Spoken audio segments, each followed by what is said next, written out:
Here we go, y'all. Here's the culprit right here. See this? This is supposed to be running, seized up. We'll see if I can break her loose.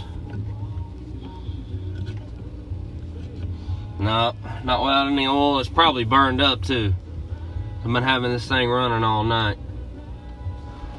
So you know what? I can go get one off the side of the road some damn where.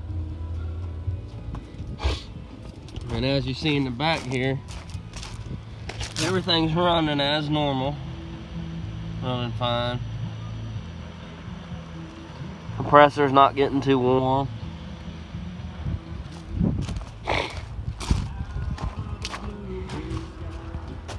The coils are frosting over like they should. It's getting icy in here. So I'm gonna see if I can replace this fan right here. See what I can do with that.